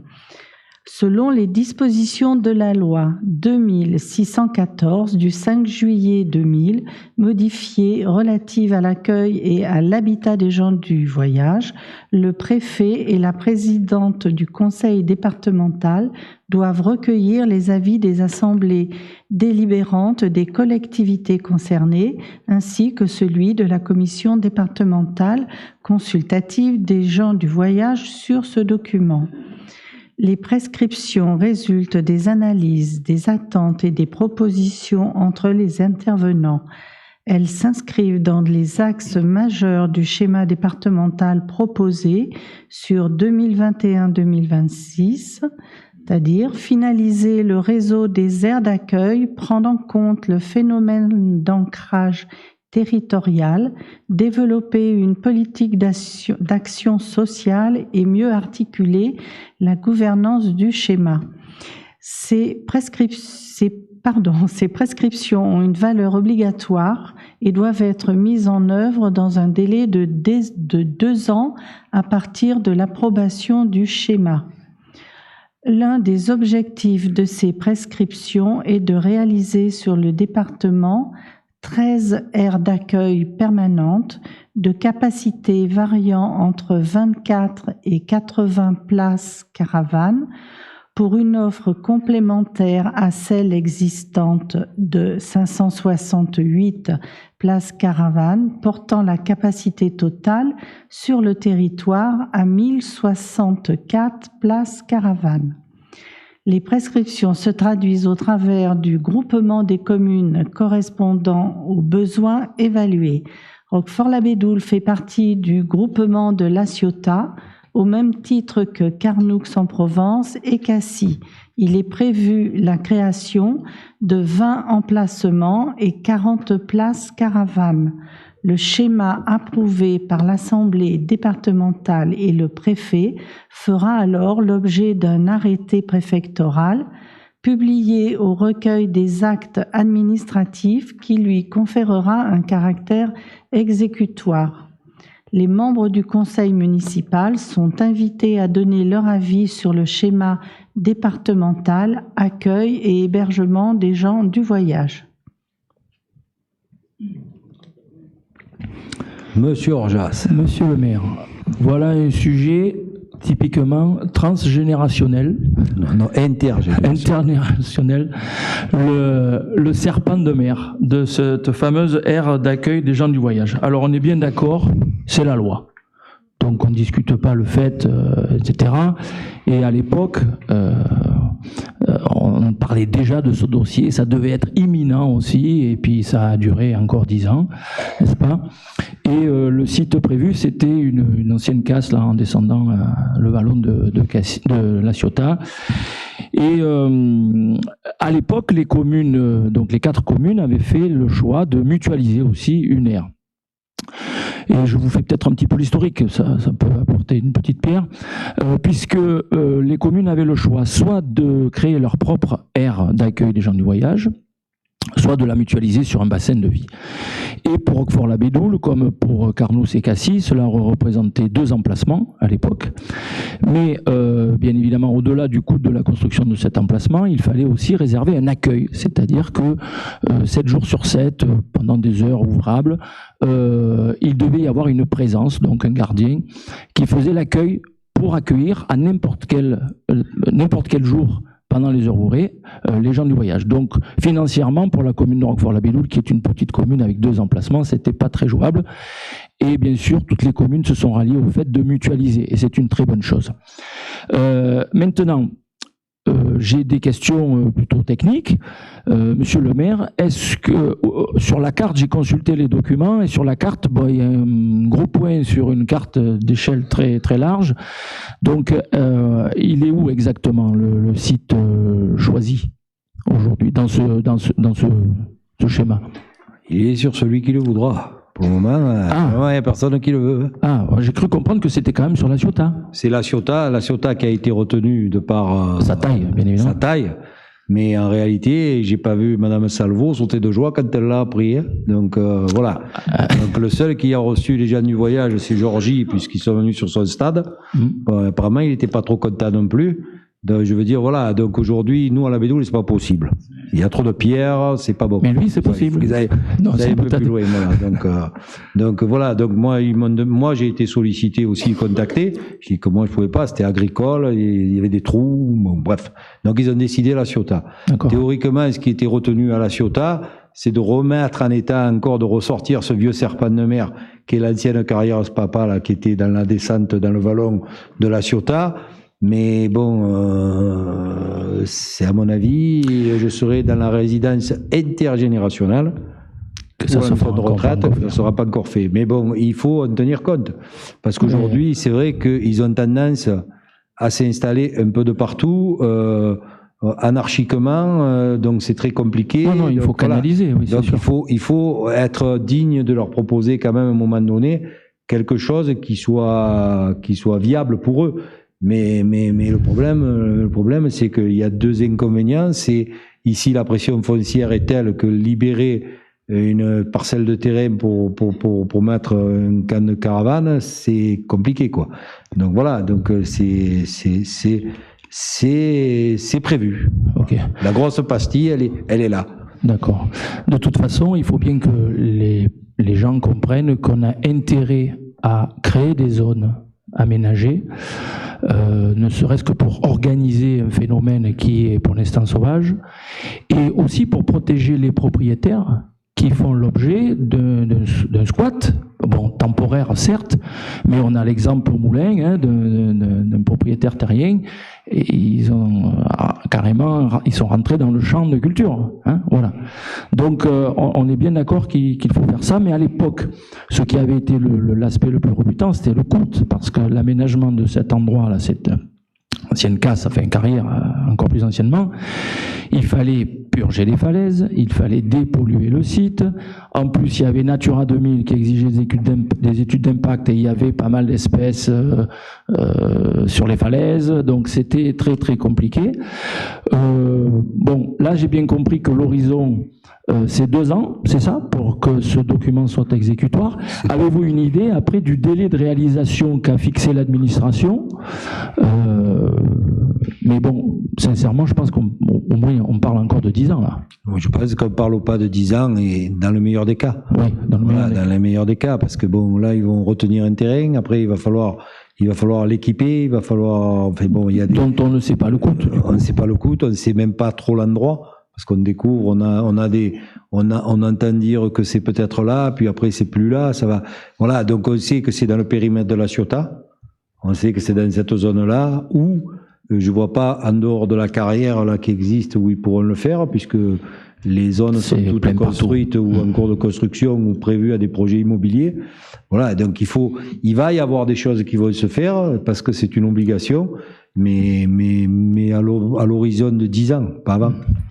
Dans tous les cas, nous voterons pour ce projet parce que il est dans l'intérêt de Roquefort-la-Bédoule de mutualiser une aire des gens de voyage. Entièrement d'accord. Et en plus, il faut les recevoir à des endroits précis pour pouvoir canaliser tout ça, à être réactif en cas de souci, quoi. Voilà. Mais bon, ça fait partie des gros enjeux départementaux, métropolitains. Et la métropole aujourd'hui, elle a d'autres enjeux plus rapides, on va dire ça comme ça. Monsieur Bécu, vous avez la parole. Oui, c'est pas pour contester quoi que ce soit, c'est juste parce que dans la rédaction, il y a un truc que je ne comprends pas. On nous dit que le département prévoit 13 aires qui comprendront entre 24 et 80 places caravanes. Donc j'avais compris que chaque place accueillait une caravane, ça me paraissait assez compréhensible. Et puis quand on nous parle du groupement de la Ciotat, on nous dit il est prévu la création de 20 emplacements et de 40 caravanes. Alors c'est quoi? Ça veut dire qu'on va mettre 2 caravanes par emplacement?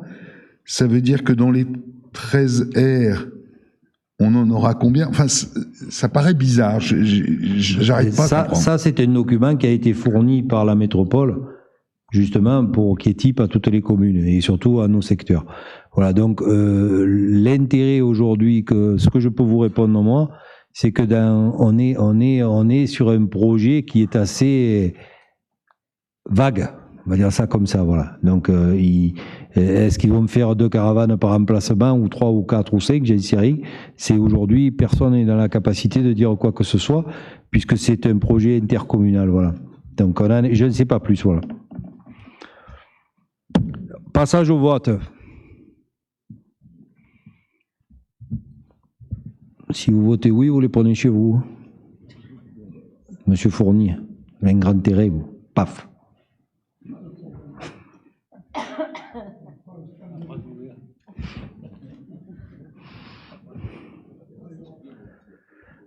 La délibération est adoptée.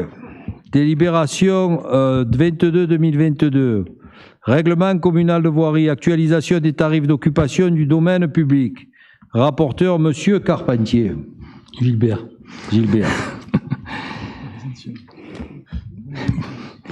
Alors, par délibération en date du 3 septembre 2012, le conseil municipal a approuvé le règlement communal de voirie en vigueur sur le territoire de la commune qui définit les dispositions administratives et techniques relatives à l'occupation temporaire et à l'exécution des travaux de voirie ou de réseau sur le domaine public. En effet, les tarifs ont été réduits en septembre 2019, notamment en raison de l'impact de la crise sanitaire. Aujourd'hui, le développement du marché et des ventes ambulantes dans la commune permet une révision des tarifs exécutoires à partir du 1er juin 2022. Y a-t-il des questions? Pardon. 2-3 questions. qu'est-ce qui change par rapport à l'ancien règlement? Quand vous parlez de tarifs associations, est-ce qu'il s'agit bien des associations de Roquefort-la-Bédoule? Et les places de stationnement qui ont été mises à disposition, place de la Libération, ne payent plus la redevance qui était de 50 € par an?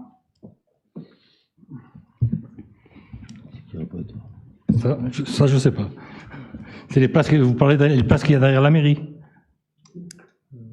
Ils vont être supprimées par rapport à la création du parking.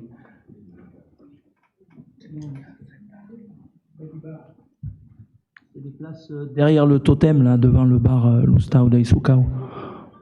Oui. Où il y a une place métropole, et là, on avait conventionné pour les résidents, parce qu'il y a vraiment un souci de stationnement, enfin, d'accès au stationnement à cause du bar, justement. Donc ça disparaît, ces 50 € par an disparaissent. Okay. Oui, ces places disparaissent. D'accord, ok. Et le reste des tarifs, parce que je n'ai pas sur moi l'antériorité, c'est quoi la différence? Oui, il n'y a pas grand-chose qui change. En tarifs, je crois. Les tarifs? Oui. Vous avez eu le tableau, vous avez le barème? Oui, non, mais comparativement par rapport à l'ancien tableau. Ah, moi je l'ai. Parce que là, on a les nouveaux tarifs, mais... Vous devriez les avoir, c'est vous qui les avez créés. Oui, mais c'est dans vos archives à vous. D'accord. Ce qu'on a retrouvé. Oui, bien sûr. Alors, ce qui change... vous avez bien dû vous appuyer sur l'ancien pour pouvoir faire le nouveau, donc c'est que vous l'avez. Tout à fait. Voilà, alors dites-nous la différence. Je vais vous le dire. D'accord. Le temps, ce que je retrouve, parce que comme ça a changé... Il y a des choses qu'on a revues aussi, c'était les gratuités, et vous savez que les gratuités sont complètement illégales. D'accord? Peu importe le tarif qu'on applique, mais il faut qu'il y ait une contribution financière pour l'occupation du domaine public. C'est la loi. Donc on a mis des tarifs qui sont raisonnables pour tous, mais qui ont fait qu'on a mis une tarification. Donc, pour les marchés forains, les commerçants alimentaires, le mètre linéaire était à 0,50 avant, il est passé à 1 €. Le forfait énergie, par état, il était à 0, nous le mettons à 0,50. Parce que vu le prix de l'énergie aujourd'hui, il était gratuit, oui. Après, occupation du domaine public. Comme ce n'est pas les mêmes tableaux, c'est pour ça que je suis un peu... C'est bon, si vous contentez d'exemples, on va pas refaire. En général, c'est 50 centimes d'augmentation, c'est pas... C'est vraiment une augmentation marginale par rapport à une revalorisation par rapport à l'époque que nous vivons, en sachant que pendant toute la période de Covid, on a travaillé à des prix qui étaient vraiment symboliques pour justement ne pas pénaliser les commerçants ambulants et voire même les associations. Voilà. C'était notre politique aussi de faire des tarifs râles et pâquerettes pour justement inciter. Mais là, si vous voulez le tableau comparatif, non, non, je fais confiance, c'était juste pour savoir. Oui, non, mais il n'y a pas de grosse différence. Ok. Passage au vote. Madame Costu, vous vouliez la parole? Ah, pardon.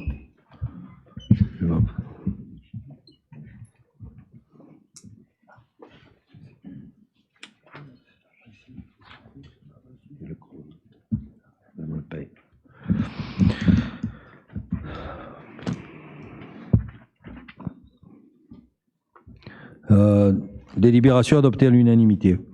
Délibération 23-2022, participation financière de la commune aux dépenses de fonctionnement des écoles publiques de Cassis pour les élèves fréquentant les établissements scolaires résidant à Roquefort-la-Bédoule. Rapporteur Marina Oquet. Merci, Monsieur le maire.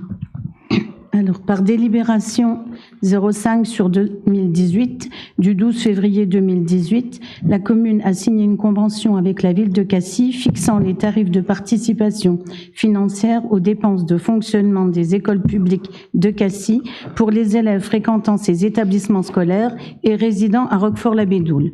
Il convient de reconduire la convention ci-jointe et les conditions de participation de la commune de Roquefort-la-Bédoule pour l'année scolaire 2021-2022. Il est envisagé une renégociation des conditions tarifaires stipulées dans cette convention pour l'année scolaire 2022-2023. Y a-t-il des questions? Monsieur Orjas. Oui, s'il vous plaît, monsieur le maire. Donc, dans cette délibération, vous faites référence à la délibération numéro 5 2018 du 12 février 2018. Donc, délibération qui établissait déjà, sous ma mandature, une convention entre la commune et la commune de Cassis pour l'école publique. Et donc, je suis heureux que vous l'ayez retrouvée, cette convention, parce que M. Alain Tarini a soutenu mordicus à Mme Bontou le 20 janvier 2021 qu'il n'y avait pas de convention. C'est dommage qu'il ne soit pas là. Je l'aurais dit. Bon, dans tous les cas, nous avons voté le 30 janvier 2021, la délibération numéro 6, une convention identique en tout point, avec les mêmes participations financières que proposées aujourd'hui. Donc, cette convention a une durée de 3 ans, donc, puisqu'on l'a votée en 2021, pourquoi voter ce soir une nouvelle convention, alors qu'on pourrait la voter dans 2 ans? À mon avis, c'est pas la peine, on peut la retirer, enfin. Bon. On peut la retirer, mais c'est aussi, nous, ça nous permet de réactualiser chaque année, de revoter chaque année la convention. Voilà, pour vous montrer qu'elle n'est pas modifiée. Parce que la période qu'on vient de traverser, elle aurait pu apporter certaines modifications et qui n'ont pas été faites. Donc c'est pour bien que tout le monde soit clair et qu'on puisse conserver, expliquer à tous les administrés. Ça fait du travail pour rien. Monsieur le maire, je peux m'exprimer. Allez-y. Ça permet aussi de faire le point chaque année avec le nombre d'enfants qui sont scolarisés ailleurs et qui vivent à Roquefort-la-Bédoule. Donc en l'occurrence pour Cassis, donc on a 4 enfants qui sont scolarisés dans l'école élémentaire et qui habitent la Bédoule et un enfant en maternelle. Voilà, ça fait 5 enfants. Donc la participation, elle s'élève à 3 680 €. Somme vérifiée. D'accord. Les critères, je rebondis sur votre intervention. Oui.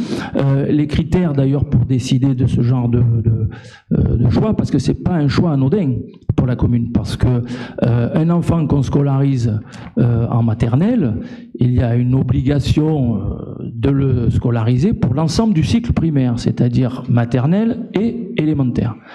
Donc après il y a aussi les fratries, rapprochement de fratrie, garde alternée, etc. Est-ce que c'est les critères que vous utilisez pour décider des enfants qui bénéficient de c'est les mêmes critères? C'est toujours les mêmes critères qui sont en application. Et c'est des critères, d'ailleurs, au cours de la renégociation, il faudra bien voir de maintenir certains ou pas critères.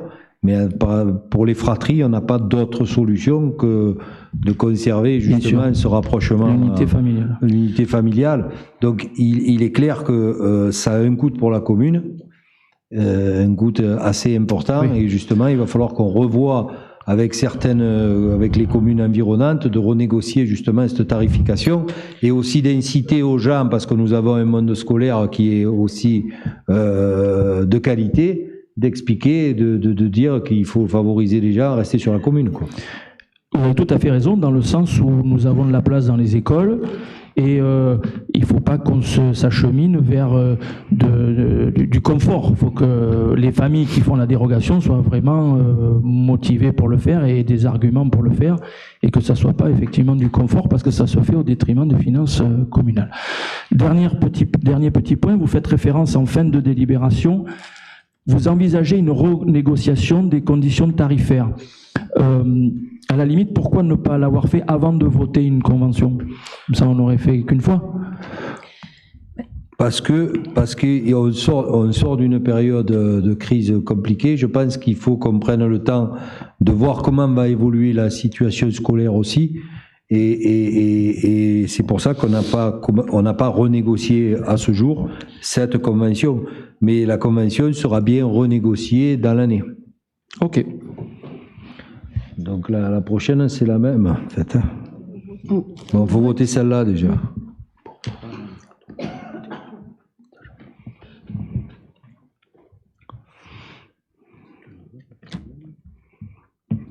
Non, c'est pas la même, c'est Roquefort-la-Bédoule. C'est Carnoux-en-Provence. Des délibérations adoptées à l'unanimité. Participation financière de la commune aux dépenses de fonctionnement des écoles publiques de Carnoux en Provence pour les élèves fréquentant ces établissements scolaires et résidant à Roquefort-la-Bédoule. Marina Oquet, c'est à vous. Merci. Par délibération du 27 novembre 2019 et du 12 décembre 2019, la commune a signé une convention avec la ville de Carnoux en Provence, fixant les tarifs de participation financière aux dépenses de fonctionnement des écoles publiques de Carnoux en Provence pour les élèves fréquentant ces établissements scolaires et résidant à Roquefort-la-Bédoule. Il convient de prolonger par la convention ci-jointe les conditions de participation de la commune de Roquefort-la-Bédoule pour l'année scolaire 2021-2022. Il est envisagé une renégociation des conditions tarifaires stipulées dans cette convention pour l'année scolaire 2022-2023. Y a-t-il des questions? Oui. Juste une précision, c'est que dans le cas présent, c'est légèrement différent puisque Oui. la convention arrive à échéance. Donc là, il est tout à fait justifié, effectivement, de la voter. Je renouvelle ma question, Madame Oquet. Combien d'élèves pour Carnoux, cette Alors, fois-ci? On a 5 élèves donc, Aussi. qui résident à la Bédoule et qui vont à l'école à Carnoux. Il y en a, ils sont tous en école élémentaire, mais il y a quand même 3 de ces 5 enfants qui sont en classe locale pour l'insertion scolaire, D'accord. enfin qu'on appelle maintenant ULIS, unité locale pour l'insertion scolaire. Et ces enfants sont acceptés de droit. Voilà. D'accord. Très bien. Ça représente une participation financière de 2 735 € pour cette année. Voilà. Y a-t-il d'autres questions? Passage au vote.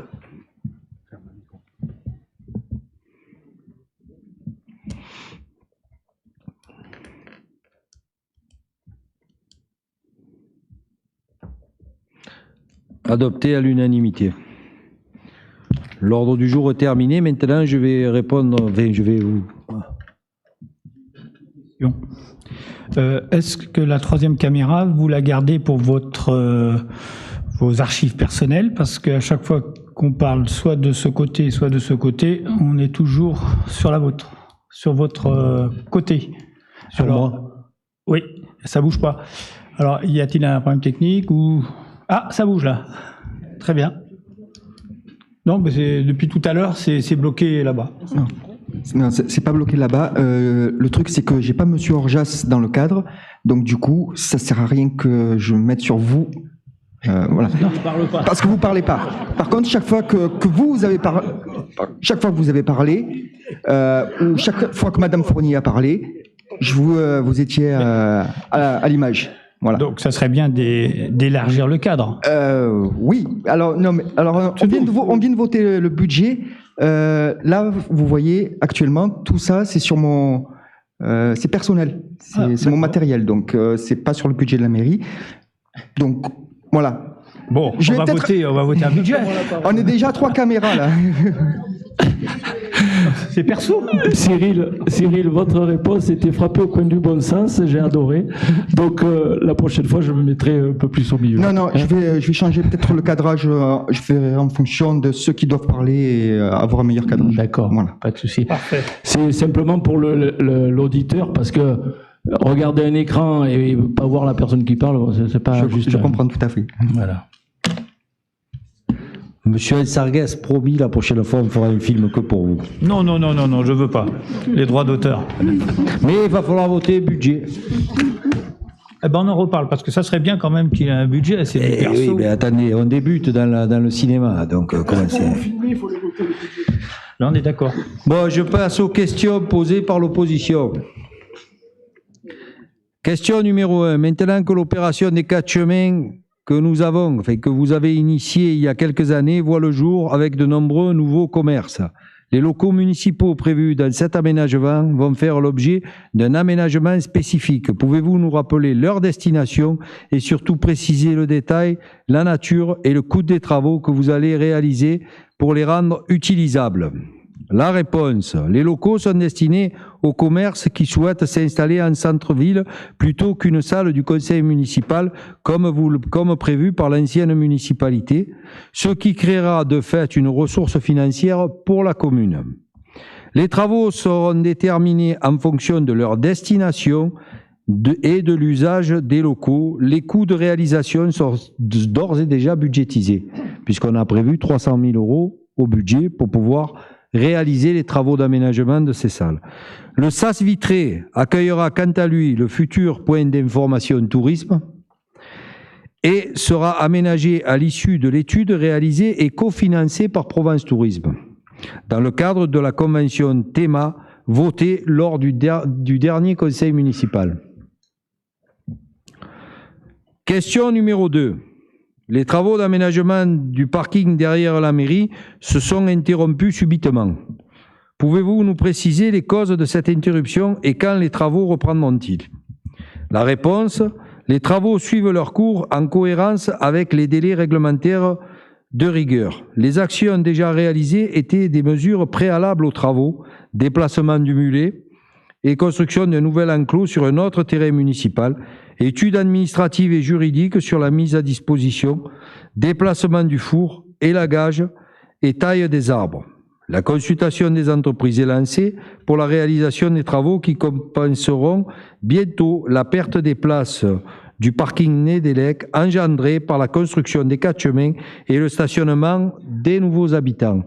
Je rajouterai quelque chose, c'est qu'on a essayé de négocier avec la famille Olivier, qui sont propriétaires du terrain qui est derrière, de pouvoir créer un accès piéton pour pouvoir faire circuler les gens qui sont dans le quartier des Crottes, qui puissent venir au centre-ville en direct, mais la famille a refusé, c'est pour ça que des délais, ça a pris un peu plus de temps.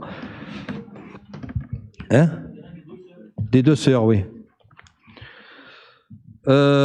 Question numéro 3. Votre adjoint, M. Bécu, avait mis en cause il y a quelques années le calcul des attributions de compensation reversées à notre commune par la métropole. Ces compensations calculées pour chaque commune à partir des contributions de leur zone d'activité étaient selon lui bien inférieures à la contribution de notre commune dans les zones d'activité ont fortement développé depuis les 20 dernières années. Désormais, dans la majorité municipale, et malgré sa déchéance de délégation dans votre équipe, M. Bécu a-t-il entamé sous votre houlette une négociation métropolitaine pour la révision à la hausse de notre cas de ces attributions de compensation et obtenu des résultats à ce sujet afin d'améliorer notre recette communale? Donc c'est pas M. Bécu qui a écrit la loi 3DS, puisque c'est lié en fait, le tout. D'accord? Donc, j'ai repris en main ce dossier en me rapprochant de M. Giberti, président du conseil de territoire numéro 1. Le président de la Chambre régionale des comptes nous a invités à présenter nos observations dans le cadre de l'établissement par la Chambre d'un avis sur les relations financières entre la métropole et ses communes membres en application de la loi 3DS. Suite aux différents échanges, notamment lors de la réunion des maires du 17 mars dernier à Céreste, des révisions des attributions de compensation après les évaluations des charges transférées aux communes devront être opérées, après la disparition des conseils de territoire en juillet prochain. Un rapport de la Chambre régionale des comptes sera présenté avant la fin de l'année concernant les attributions de compensation à la métropole. Les premiers résultats se concrétisent par un réexamen des attributions de compensation dont le montant est à l'étude. C'est-à-dire que, pour résumer, les conseils de territoire vont tous disparaître. Et aujourd'hui, il y a une disparité que vous connaissez puisque vous avez été à la tête de la mairie. Aujourd'hui, il y a des différences énormes entre certains territoires au niveau des attributions de compensation, des régions qui ont été, à partir de 2002 ou à partir de 2015, à la création de la métropole, déterminées, qui sont aujourd'hui, la Chambre régionale des comptes va faire un rapport détaillé sur ces attributions de compensation et va proposer à la métropole, sans doute, une modification de ces attributions de compensation. Mais la métropole aura 2 mois pour se prononcer, pour savoir si elle suit l'avis de la Chambre régionale des comptes ou pas. Donc là, on est dans un sujet politico-politique Et je reviendrai vers vous pour vous présenter la décision finale de la métropole Aix-Marseille-Provence, qui est, à mon avis, partie pour une complexité sans nom. En fait, l'État a tendance à vouloir reprendre la main sur la métropole. En gros, c'est ça. Voilà. L'ordre du jour est terminé. La séance est levée. Merci beaucoup.